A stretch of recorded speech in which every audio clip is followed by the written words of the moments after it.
Thank you very much. Thank you all for coming. Yeah, it's surprising to see so many people turn up. Hopefully it'll be of some interest to you. I haven't prepared like a PowerPoint or any of that kind of stuff because it'll just bore you all to tears. So I want it to be a little bit more interactive and just sort of chat around stuff you want to know. I've got some examples of stuff that I've shot, just some sort of examples of things that we do up in the north. So yeah, as Simon was saying, my role now, I'm a senior camera operator for BBC Wales, and I work primarily in news and current affairs. So anything to do with the regional news programmes that you see go out at 6:30. So if you're tuned into the Welsh region, you'll see Wales Today with Nick Savini at the moment presenting, I think. So that's the main sort of programme, the 6:30 programme that we produce for. There's also obviously a bulletin at 1:30 as well after the main news, and then a 10:20 bulletin as well. So there's 3 of those throughout the day. We also produce all the news for S4C, the Welsh language news. So we've got a bit of an additional role within BBC Wales, because other regions obviously only do their own regional programme, whereas we do all the S4C stuff as well. So they have a 9 o'clock half-an-hour programme every evening. So that's an additional sort of thing for our workload. And they don't always just double up the same story. Well, quite often they don't double up the same story because they don't want the same story, unless it's something quite big. So you will find yourselves doing multiple stories throughout the day on a daily basis. Just to give you an idea of sort of the shifts or the way we work, we, as crews, there's 6 crews in the north, so we work from Aberystwyth all the way up to Holyhead and across over to Liverpool. Just because we're BBC Wales, we do go over the border quite regularly, so I'm quite often in Liverpool, Manchester, been up to Leeds a number of times. We do go down to Cardiff as well to help out with different things, major events. Also, we end up abroad, so you know, quite often we'll be in France for like the Euro campaign. There's guys in Rome at the weekend for the rugby, so it's not just stuck in Wales. You do get to get out and about and travel around and do all sorts of things. Yeah, so it's quite different. I'm going to grab some water because it's really dries your throat out talking, doesn't it? So yeah, we work a 10-hour day as standard. So we work 4 10-hour days in a week. So it's quite nice. You do get an extra day off, but you don't always get 10-hour days. It can be 10 to 12-hour days. It's flexible, but it could be less as well. But you generally work a morning, a day, or a late shift. In the north, we're slightly different to other camera operators and crews, even in South Wales.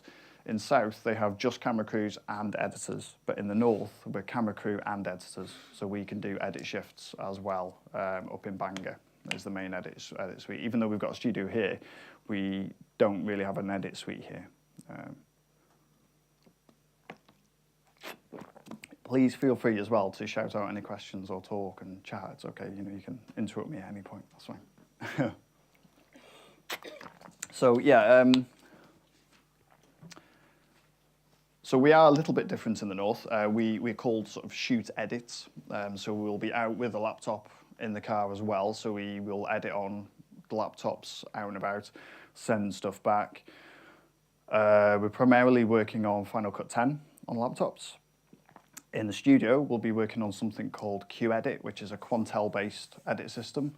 So you may or may not have seen that. I hadn't seen it until I joined the Beeb.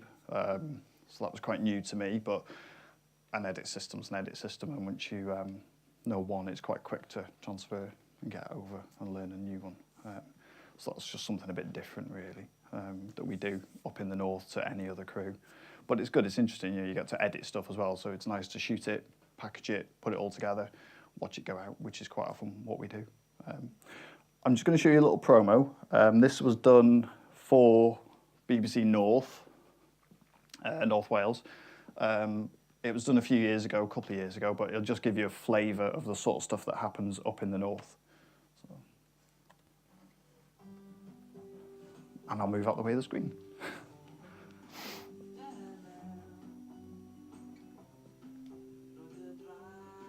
So this is the office up in Bangor. not far from the uni actually.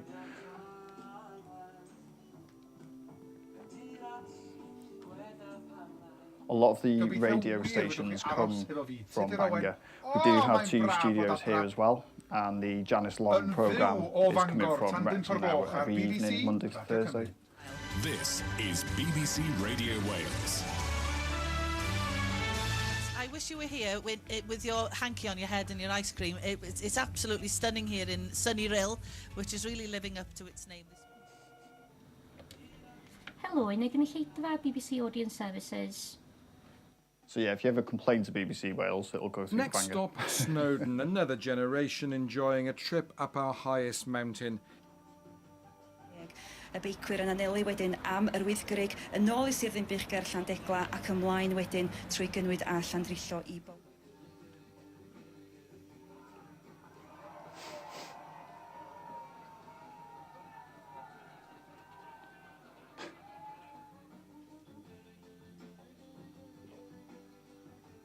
We do a lot of this, yn cael y fraint a'r You spend pleser a lot of time llwyr on the o ddarlledu'n A55, back fyw and o forward. Ynys Enlli.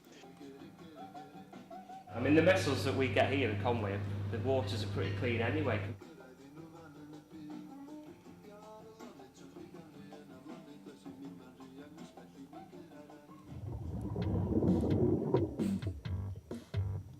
I'm Adam Walton, and this week for Science Cafe, I've come to the School of Ocean Sciences at Bangor University, where science... Dwi'n meddwl sy'n cael can bach. Alan tan lan di hwn. Breuddwydion geffylau gwyn. A dyla fi'n fodlon menthyg.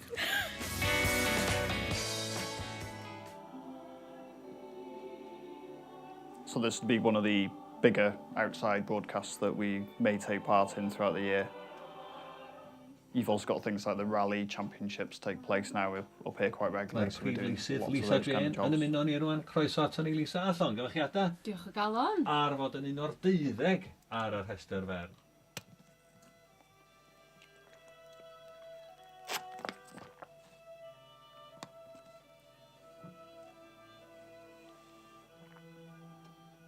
He's out on his summer tour, he's got the summer feel, travelling in the windmobile. Today he'll have a lark at Greenwood Forest Park. Now you know... Yes, I'm thrilled to be here at Greenwood Forest Park in a Ballinhelly.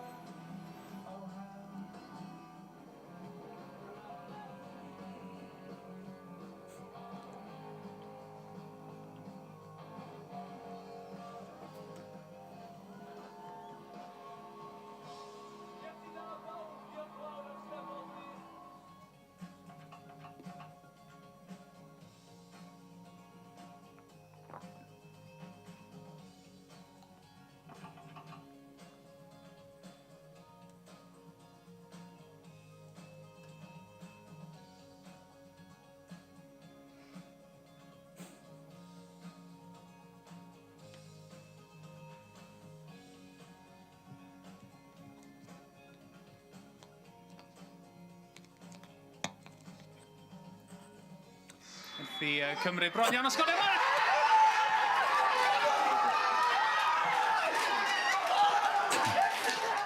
Roedd trigolion y dre yma mor obeithiol nes iddyn nhw newid eu henw o'r Bala I, wel, be arall.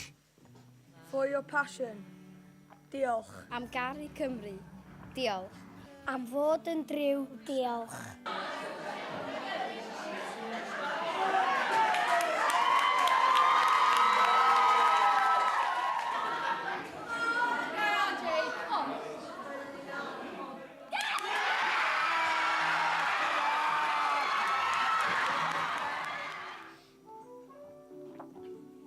Arallwch nôl ato ni efo'r am 5 pan fydd ni a Thomas yn y gader ond gen I am y tro. Diolch am wrando a chwyddor iawn I chi gyd. It's certainly appreciated that you've taken the time to call us. Your appreciations will be seen by the appropriate teams. And that's it for tonight, and I'll be back with my regular show next Saturday night at 10. Nostar.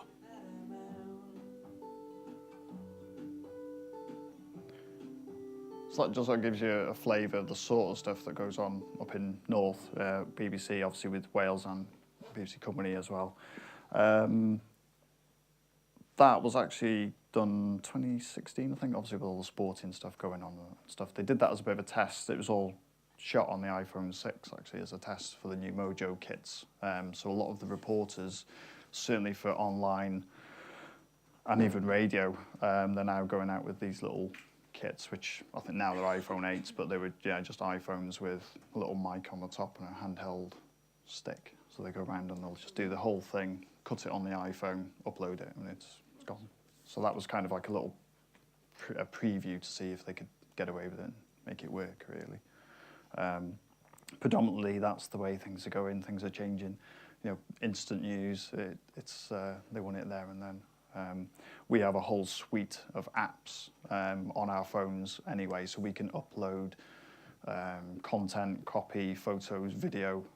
We could do a live broadcast with certain apps from anywhere in the world. You've probably seen it yourselves on News24. You know, you'll see people with their Apple headphones and mic and just doing this outside somewhere that's breaking news, because technology's at the point now where we can do it quite easily. We also use the MacBooks now. We've started using those for instead of a satellite truck. So if we've got a Wi-Fi or a 4G connection, we've got an app on there where we can plug the camera straight into it and send it live to the studio in Cardiff, London, wherever. So this is it's changing a bit. You know, we don't necessarily turn up with a big satellite truck and a whole crew. It can just be me in the back of a car with a few bits of kit rolling out and setting up in somebody's living room, which I've got some photos to show you later of that. So yeah, just going back to back up on me a little bit and where I sort of started and how I've ended up at the Beeb. As Simon was saying, many years ago, I came here to do my BA honours degree. It wasn't in this lovely building with all this nice kit and fancy stuff. It was in a little room over the other side. It wasn't Regent Street, yeah. No, it was Catherine Finch. Yeah, J Block. So we had a little viewing room, didn't we? And that was about it. And 2 cameras between however many people they had to fight over. So it was very different back then. But it gave me a good grounding. And as we mentioned in the photography side of it, that's something I kind of took on more than video, I guess, when I first left university. I went off and I did a lot of photography, freelance, did the usual stuff, your weddings, your christenings, all that kind of stuff. I also worked on external projects for people, so corporate clients, all those kind of things, and I would go out and do work with community groups and those kind of things, so working on little story projects and putting together little pieces of media for different community groups. And that's kind of how I started with the BBC, because at the time they were running a project called Creative Nation. Was it Creative Nation? I think it was Creative Nation, which is kind of like these little digital stories that they were putting together very roughly. And I had some experience with that, so I managed to pick up some freelance in the old Wrexham office, which used to be by the library.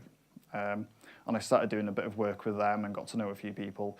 And as with anything in this industry, it's knowing people and getting your foot in the door. That's what will help you in the future, really. It's getting that contact, somebody's phone number, somebody's email, staying in touch, oh, is any work happening, all that kind of stuff. And it's just getting that ball rolling with different people and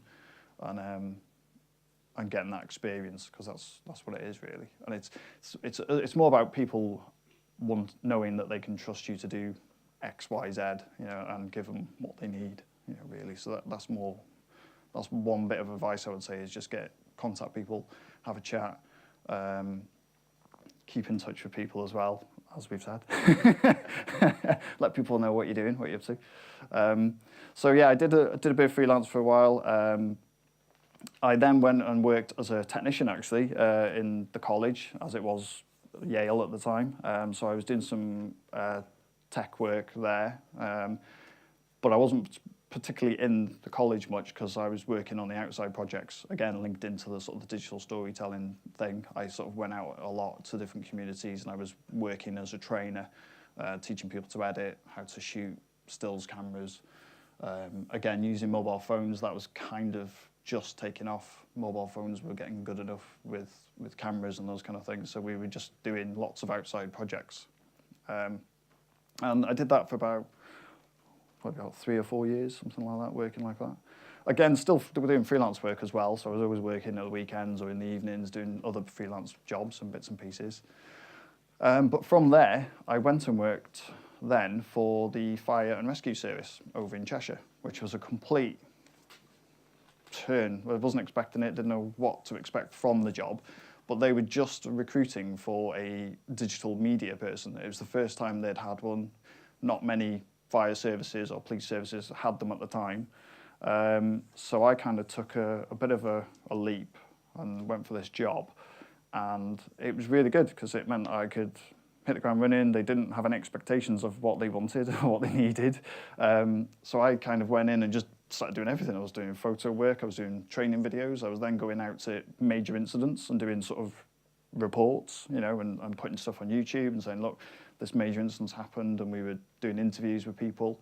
So it kind of accidentally put me into this sort of journalistic kind of news role, which I hadn't really thought about doing. I'd always been keen to do documentary stuff, and I was, you know, really interested in doing those kind of projects and working with people and seeing what was going on. Quite like a bit of adrenaline junkie stuff, you know, mountain biking, motorbikes, all that kind of stuff. So actually the fire service was great because you got to go in big fire engines and fly down the motorway and film them and do fires and get in some really crazy situations, abseiling off towers with GoPros, you know, and filming stuff. So it was really, really cool, very different, not what I expected it to be. And over the period of sort of 7 years that I was there doing that, I was getting farmed out to other services, so to other police forces and to other fire and rescue services to do their media, and also do wider media projects and corporate videos and those kind of things. So it kind of changed and really took off, and I kind of made the role my own, and all of a sudden other versions of me were popping up in different services around the country, and I was giving advice on, you know, what they needed, what type of kit they could use. But again, you know, kit was changing as well. You know, we were going from shooting on probably not quite these type of cameras, but, you know, ENG type cameras, to then shooting on SLRs, running around with smaller kit, which was great. It means you could get into tighter places and have a bit more creative freedom, I suppose, you know, with lenses and stuff like that. So that was really good. But like I say, by accident, it kind of gave me the skills and the experience to come straight into news.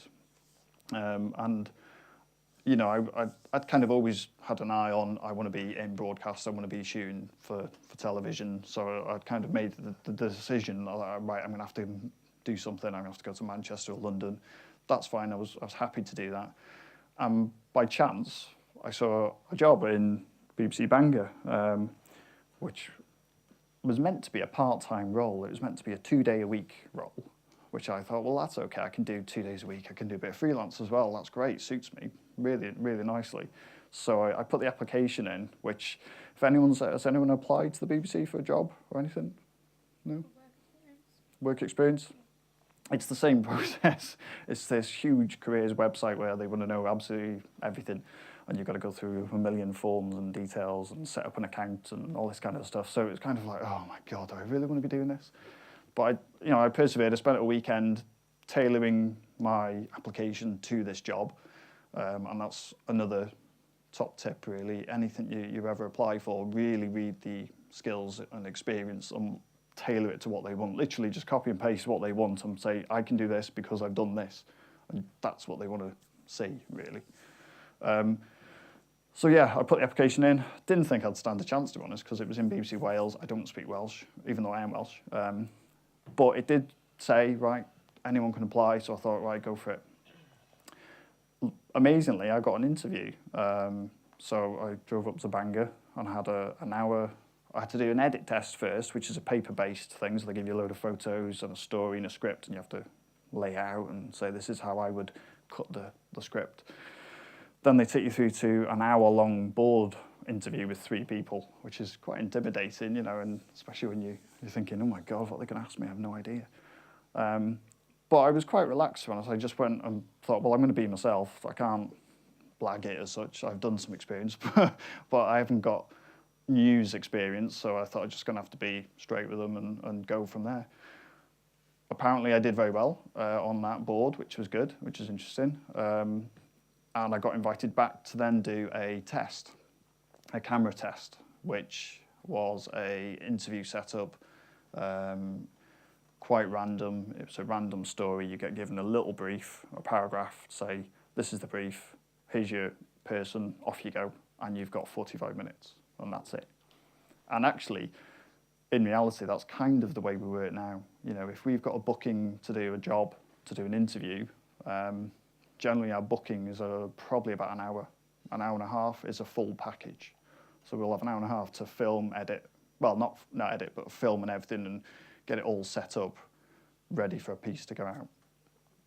So yeah, that was kind of my way in, I suppose, to the BBC. Interestingly enough, I never managed to work that 2-day week because I started and they said, can you work for full-time for 3 months? I went, oh, okay, yeah, that's fine. No problem. 3 months went. Somebody went on secondment, so they said, oh, can you work full-time for 12 months?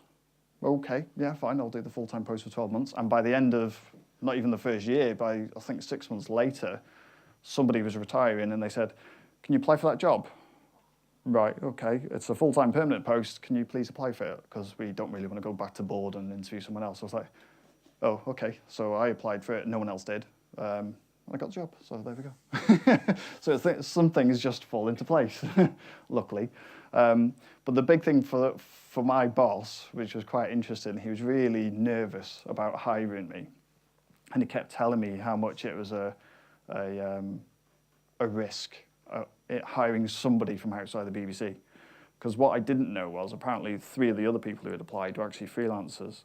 And one was a very regular freelancer for them, who there was down between me and him, the last 2. And they decided to take a punt on me. So when I got taken on, he was saying, oh God, this is a risk. Oh, I don't want the stress. Oh, I'm going to have to train you and all this. And I'm really nervous that I was going to have to do this 3 months of training to get up to their level and their standard. So I think I started on the Monday, and on the Tuesday I was filming stuff out on the road, and he was kind of like, you're not meant to be doing this. I was like, well, you said go out with a crew. So I went out with a crew and I was shooting stuff in the afternoon. And then Wednesday I'd cut something and it was on air. So he was kind of like, oh, right. Oh, okay, this is different. So they sent me off to Cardiff for a couple of weeks to get used to the edit and some of the journalists and all those kind of things. And I got to experience sort of live production and up against it production, you know, working up to the wire, which is good fun. You know, I like that. I like being pushed to the limits. So that was good fun. And yeah, I came back with glowing reports, and straight away I was in full time, and it was kind of like he was relaxed and stress free, and it was all good. Yeah. I'm going to show you another example. I'm going to show you a piece that we cut. Which piece shall I show you? I'll show you something we did last week, and then I'll sort of talk around it when we've done it.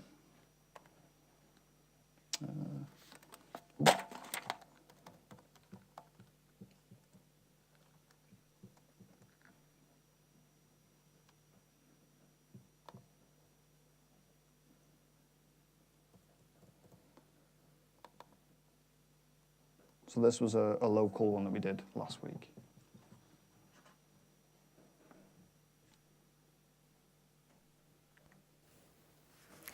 North Wales police are investigating the theft of 142 sheep, estimated to be worth up to £10,000.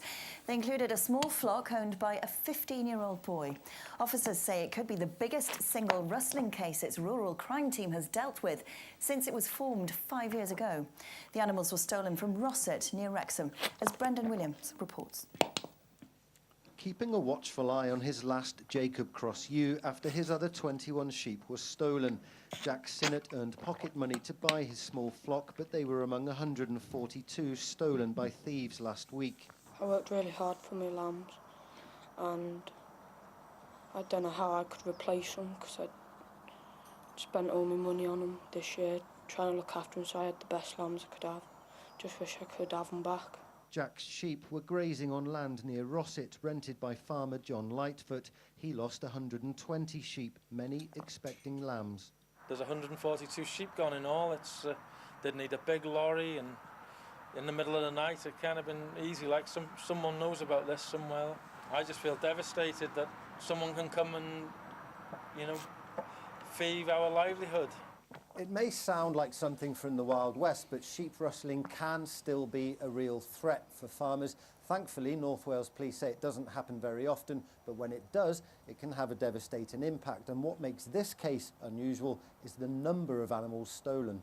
Since I've been a member of the full-time North Wales Rural Crime Team, this is the biggest that we've dealt with. Points to it all being organised.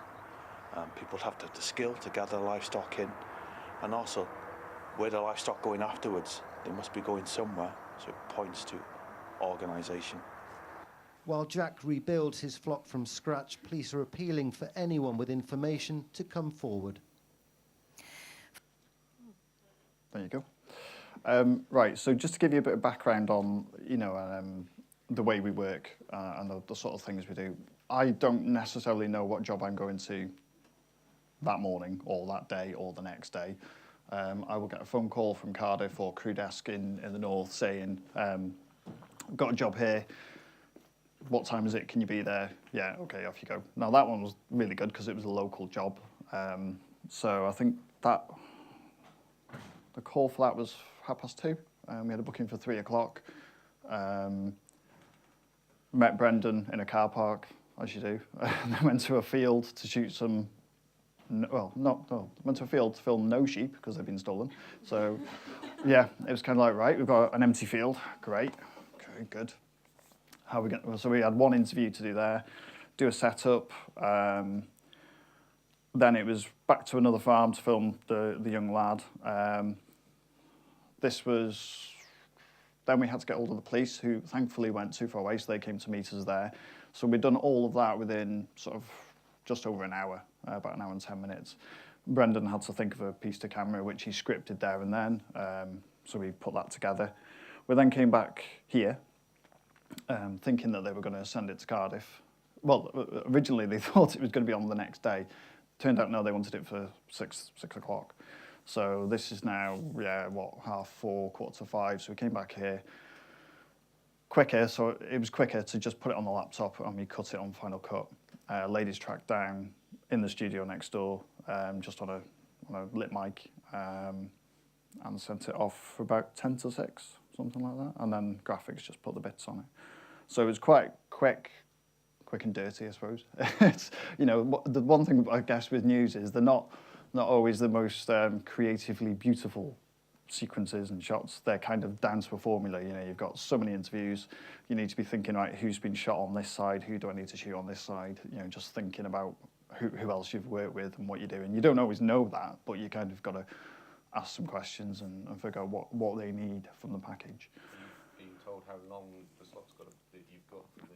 Usually, yeah, roughly. I mean, they could say it's a 1:30 piece, or it's 2 minutes. You've got 2 minutes for this piece. So if it's 2 minutes, you know you're going to probably have 3 clips rather than 2.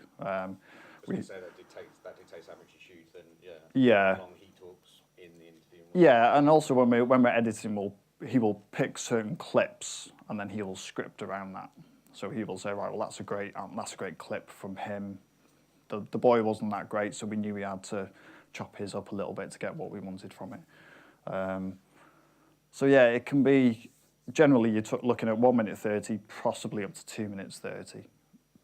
With Wales Today, you tend to get shorter pieces. Newyddion, you might get a slightly longer package, maybe up to 3 minutes, depending on the story or on where it is. Yeah, so that was quite... It wasn't rushed as such, it was quite relaxed. You know, we had plenty of time. In reality, I've done stuff which is literally up to the wire, where the programme's been on air and we're still editing it, ready to drop it into the package. So from the edit suites in Bangor and Cardiff, you can actually play off the edit timeline. So from your station, you could play it and it will go out live from the edit. So you'll be listening to talkback in the studio, and they'll be cueing you. So they'll be saying, right, ready, cue, and you hit the space bar to play the timeline, and it plays, and that's going out live. So hopefully you've edited it right and you haven't got any black holes and on your audio's all good, because it's literally up to the wire. And I've done that quite a few times, you know, where it's been that close, or something's not worked, or you've had to go to this fallback. I think the scariest one was we were cutting something in Cardiff, and something late news had just broke, so we had a piece ready to go, but there was a big black hole in the middle, which was this minister who was giving an announcement. I think they gave the they were meant to be giving the announcement before 6. It wasn't. It ended up being 6:10 that they actually did the interview. So we're going on air at 6:30.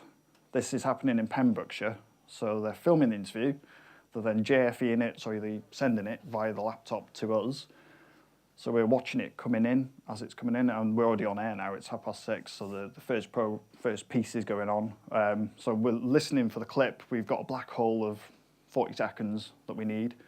So literally, as it's playing, the producer will go in, marking in, wait, right, that's me out, and then you're literally dropping it straight on the timeline and playing it on the timeline. And it was like minutes. Well, not even minutes, to be honest. I think it was like a minute to air, and we just dropped it in, played it out, and it was one of those moments. It was like, oh, that worked, thankfully. So, yeah, it was. But I love that. That was really good. Those are the days that you really enjoy doing it, rather than being stood outside court in the freezing cold and the miserable rain all day, waiting for someone to come out and do a piece to camera, which happens quite a lot, unfortunately. That's one part of the job. Yeah.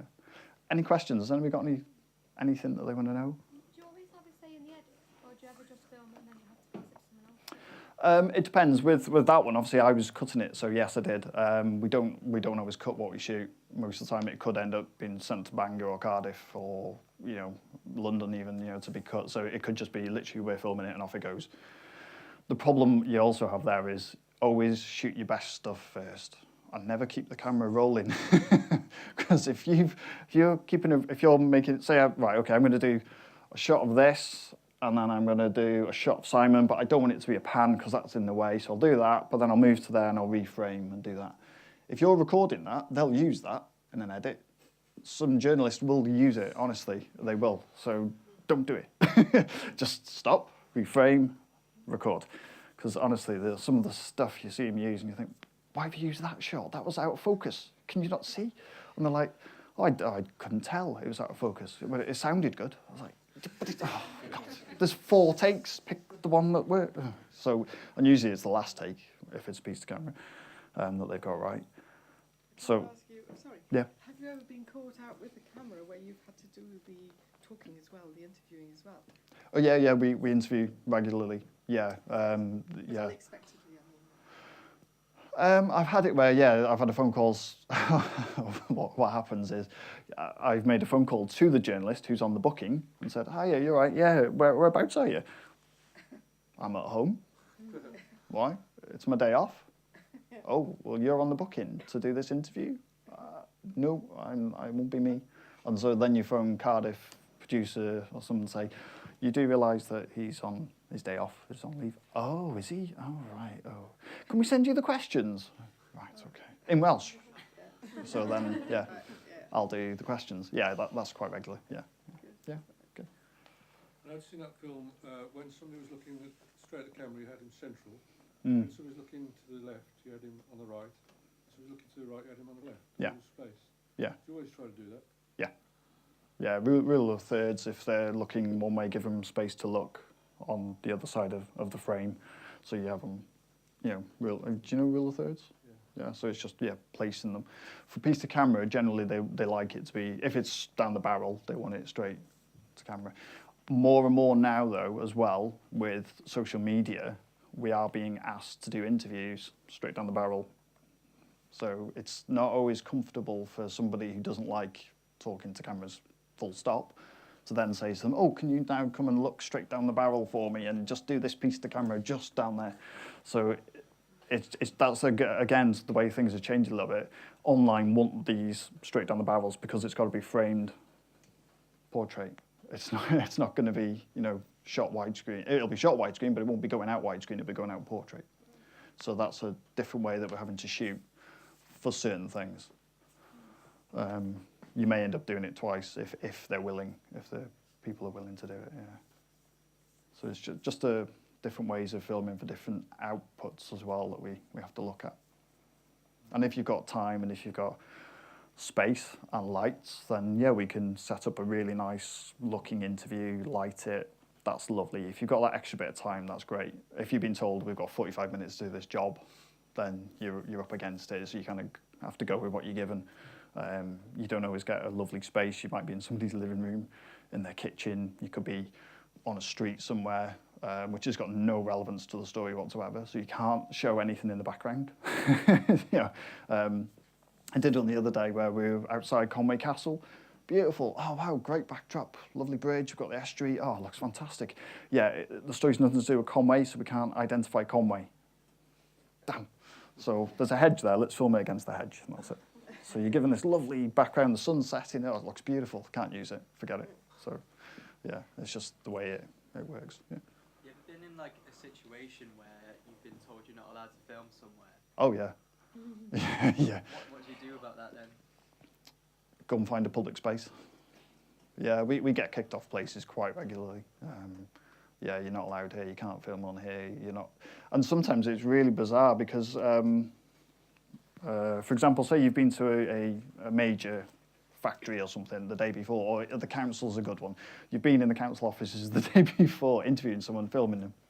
The next day you go back to do a totally different story, but they won't give you permission to film on the land because it's nothing to do with them, it's not their story, or they may not agree with it. So you could be completely at odds one day to the next where you can or can't film. Yeah, so that is tricky. Yeah. On some of your bigger shoots, so like you've done like concerts, the big things, maybe it's obviously not just you, it's more cameramen. Yeah. And you're working under like a gallery situation like this. From the fire service, when you did that to taking over, you obviously had to learn then to take direction as well, if you know. Well, interestingly, no, because when we were at the fire service, one thing the Cheshire Fire Service did, they did lots of big outside events for Prince's Trust. They were a partner, so we used to do a lot of Prince's Trust events. And one thing I set up was we had a 3-camera edit outside OB unit, basically. So we had a vision mixer, monitors, talkback systems. So I'd set up all that there so we could do a 3-camera shoot. Remotely, and we used to do events at Chester Cathedral quite regularly, so we would tie into their big screens and their monitors and everything and do a 3-camera shoot. So I was kind of already used to working with talkback and those kind of things, so it didn't come as a big shock. Okay. Yeah. It can be really confusing when you're doing a live because you've got talkback from studio, you've got the person you're interviewing, but then you may have the programme going on as well, so you're listening to 3 things in one ear, whilst also trying to listen to what they're saying or a cue from someone else. So yeah, that can be a bit confusing and a bit, it takes some time to tune into, you know, because some people don't get on with multiple voices in their heads going on at the same time. Thankfully, it works fine for me, I'm all right, yeah.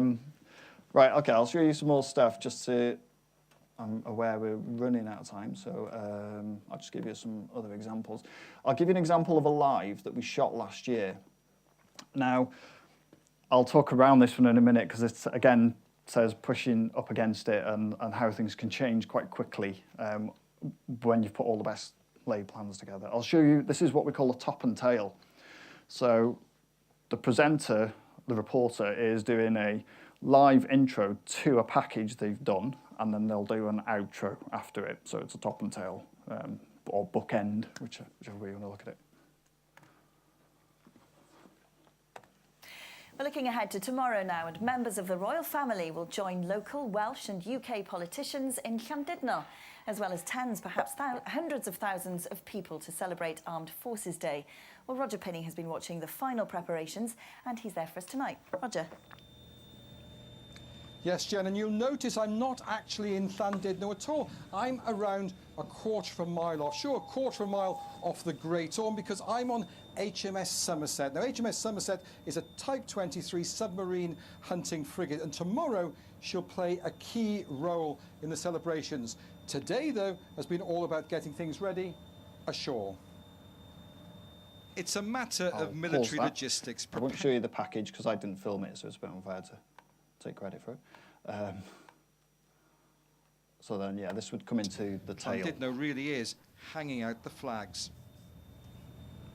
So let me tell you a few things about HMS Somerset. As I've said, she's a Type 23 frigate built to hunt submarines. Recently, though, she's been deployed protecting UK waters, and that's involved shepherding, keeping an eye on some Russian vessels as they've passed through. There's a crew of 170. I've been speaking to a few of them here today. They tell me they're absolutely delighted to be involved in Armed Forces Day in Llandudno. Tomorrow, a few of them will be ashore to take part in the commemorations.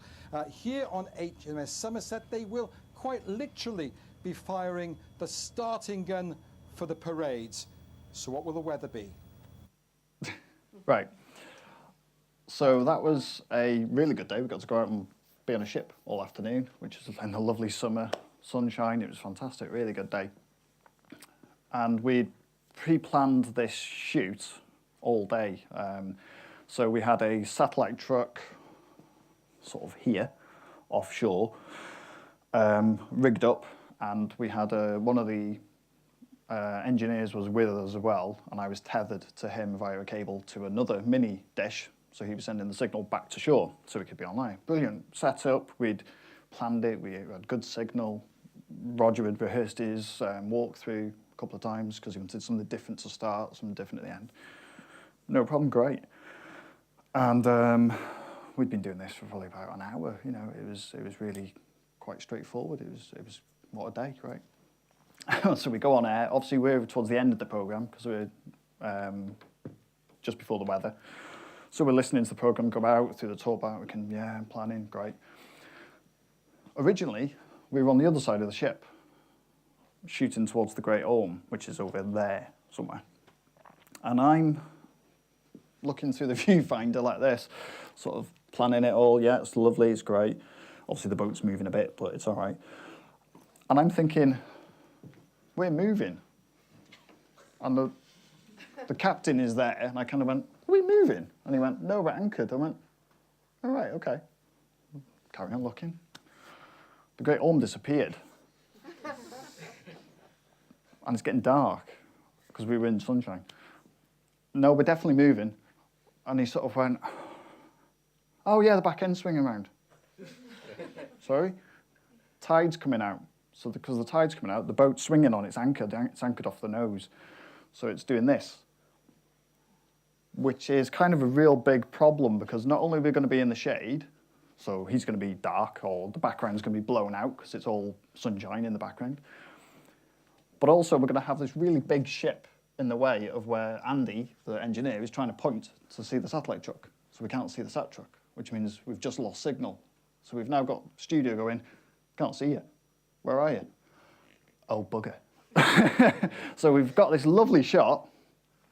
This is 2 minutes to where we're on air. So we've got 2 minutes countdown.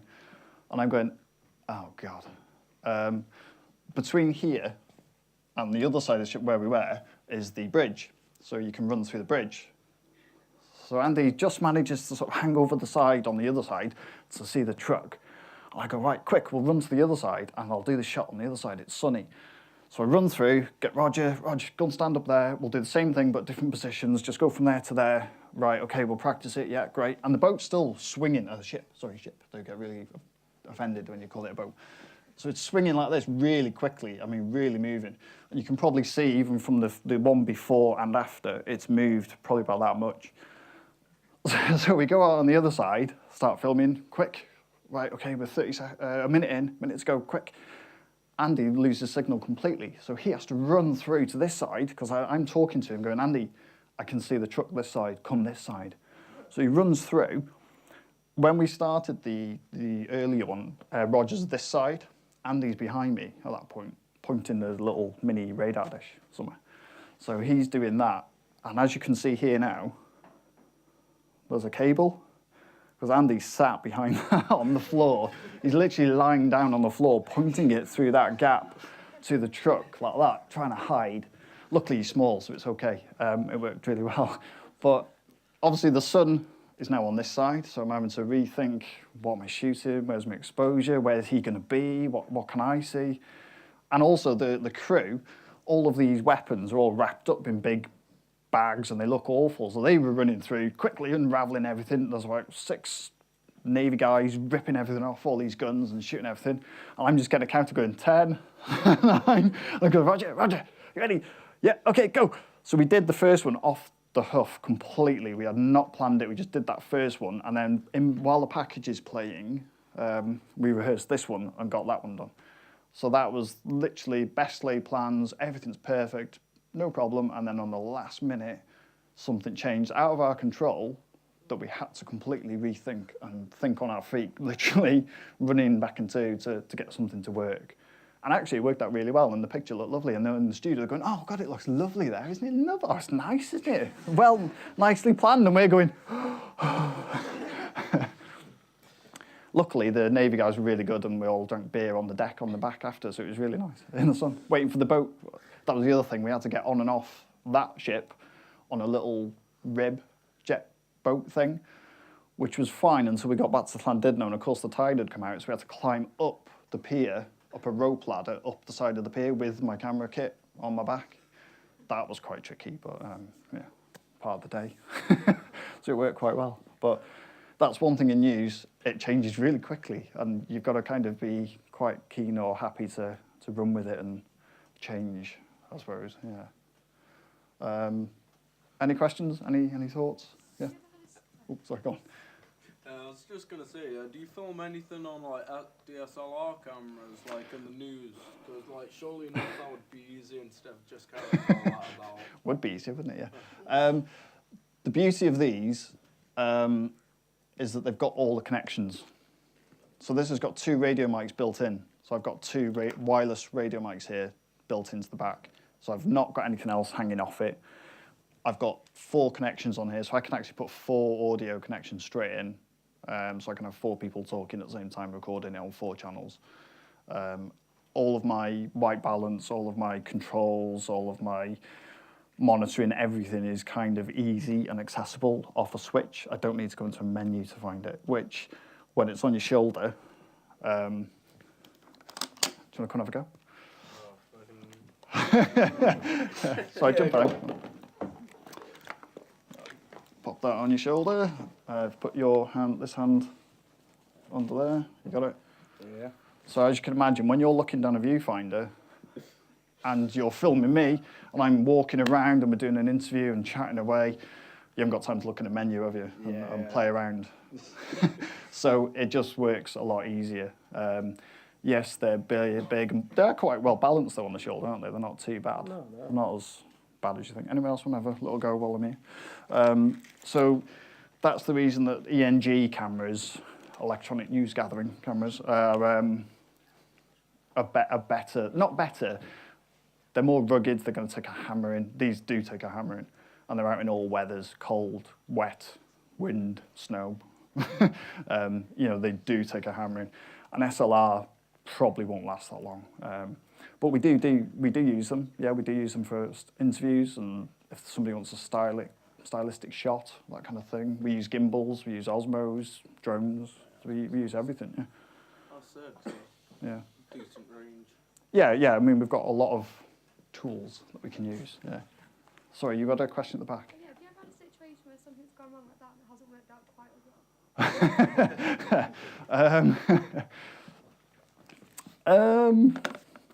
Have I had one that hasn't worked out as well?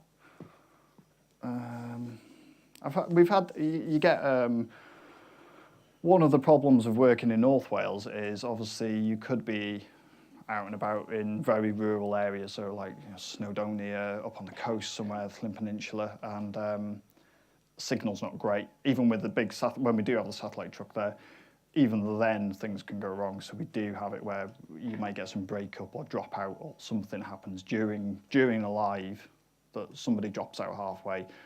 I've not had it majorly. I've had a little bit of one. Somebody I do know, they've literally just lost picture and it's gone. The wind got up and it took the dish off the truck. It just literally went boom, folded flat. So, you know, it's one of those things. You advise them, you give risk assessment, you say, look, the wind is not great, we're in a dodgy place, but, you know, things happen. That's what happens. Yeah. It's part of life, I guess. So, yeah. Any more? Any other questions? What's the difference between the cameras you've got here? Which is the one you would take out most often? Well, I wouldn't take any of these out. They're all based in... I mean, to be honest, we do actually use one like this. We've got a JVC like this as our studio camera in Bangor. They're a lot lighter, actually, to carry around than that one. If I had a personal choice, I'd probably be going for something a lot smaller, like a Super 35mm cinema camera, FS5 or something now, because they're nice and small. My shoulders are getting knackered as I'm getting a bit older. That is one thing, you do notice these after a couple of hours on your shoulder. We were doing some filming. I'll show you this last one, actually. You can have a look.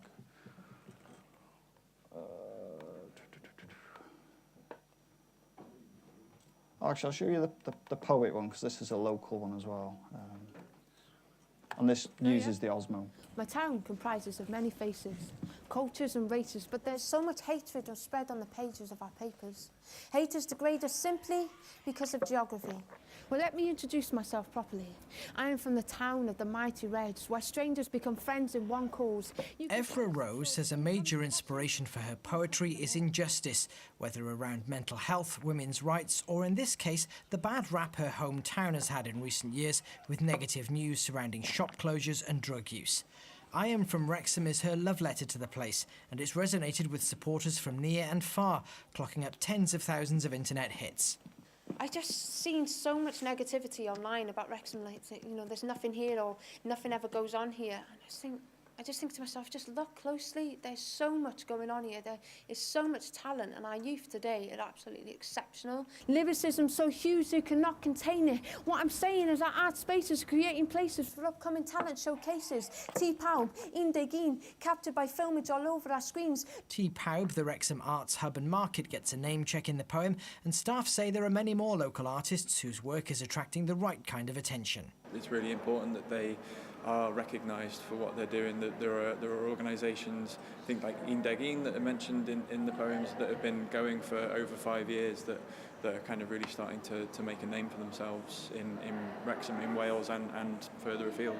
So if you wonder of what dear town I do mention, I'm from the land of the resilient. I am from Wrexham.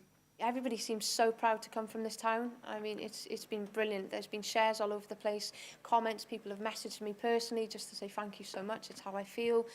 So I think it just highlights just how good this town is. Evra's poetry is an attempt to reflect the Wrexham that she sees rather than the more common negative portrayal. And judging from the reaction on social media, it's a reflection that many other local people see too. Matthew Richards, BBC Wales Today, Wrexham. Matt loves a good pun. Yeah. So yeah, you've probably seen Matthew wandering around. He's based this way. Why was it out of sync? Could have been the display, actually. Yeah. So yeah, that was shot on lots of bits. We used the little Osmo camera for some of the stuff. Matt wanted it to be a bit different and a bit out there. He wanted it burnt out a bit, and he wanted some movements and all that kind of stuff. So it was just his interpretation of what he wanted and what we did with that. These are just some photos, by the way, that I've snapped on my phone over the years when I've been in weird, wonderful places. Anybody got any questions, any more thoughts, anything they really wanted to know or don't know? Also, you could maybe be filming an interview about a sensitive topic. Do you have to know a lot about the media law and ethics? Yeah, we have lots of online training courses. I did one yesterday, actually. I think I've logged 21 courses in 3 years, online stuff. So we do lots of stuff. We've got editorial guidelines. We have an app on our phone which has editorial guidelines as well, and obviously our ethics and all that kind of stuff. We also do, there may be specific things, so obviously with Brexit happening, we had to do specific courses on Brexit and Europe and all that kind of thing. We do training on interviewing certain people, if they've been involved in domestic abuse, those kind of things. So we'll do certain courses on how to work with people and how to interact with people. Because as a camera crew, I'm coming in, I might not be the first point of contact for them. It'll be the reporter, perhaps, not me, but I might be the first person that's knocking on their door quite often with a load of kit. And me thinking, oh God, you know, I'm a bit intimidated already because he's coming in with a camera. Oh my God. So it's just working with people, and you know, I say that's the biggest thing about any job, and certainly in the media industry, isn't it? It's just talking to people and communicating and just being not overly friendly, but just being, you know, trying to be as open and as clear about what you're going to do and what you're asking of them as well. You know, not putting them into a position where they feel uncomfortable. Lots of people don't like being interviewed or don't like cameras, so it's putting them at ease a little bit and hopefully getting the result you want.